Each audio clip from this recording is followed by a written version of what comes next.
তোমরা যারা ডায়েটে আছো এই খাবারটা অবশ্যই ট্রাই করতে পারো।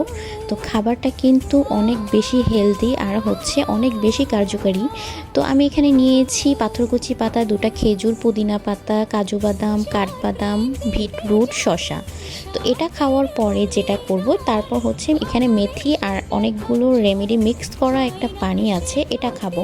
তো এটা কিন্তু অনেক উপকার আমাদের ডায়াবেটিসের কারণে, আমাদের অনেক হরমোনাল যে ইমব্যালেন্সগুলো আছে সেগুলোর অনেক কাজ করে।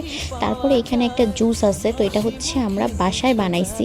তো এটা কিন্তু আমরা বানাইছি কিন্তু অনেকগুলো জিনিস দিয়ে, তো এটা কিন্তু অনেক বেশি কার্যকরী। তো খাওয়ার এটা ওয়েট লসের জন্য অনেক অনেক অনেক বেশি ভালো। তারপরে এটা খেয়ে দেন হচ্ছে এখানে নিয়ে নিয়েছি ওটস দিয়ে, কাজু বাদাম দিয়ে, দুটা খেজুর দিয়ে, দুধ দিয়ে মিক্সার।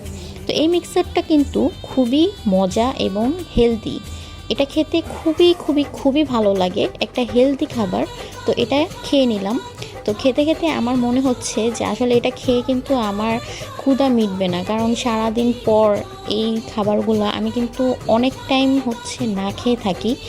তো এটা খাবার পর আমার আরও হচ্ছে ক্রেভিংস উঠে গেছিলো, সেটা হচ্ছে খিচুড়ি খাবার। তো খিচুড়ি যেহেতু খাবো, ডায়েট যেহেতু করতেছি, খিচুড়ি কিন্তু খেতে হলে আমার লাল চালের খিচুড়ি খেতে হবে। তো লাল চালটা কিন্তু মজা মানে অত বেশি লাগে না, তবে আমাদের জন্য অনেক হেলদি একটা খাবার। তো সেই কারণে লাল চাল দিয়ে খিচুড়ি রান্না করেছি ভেজিটেবল দিয়ে। তো এই তো।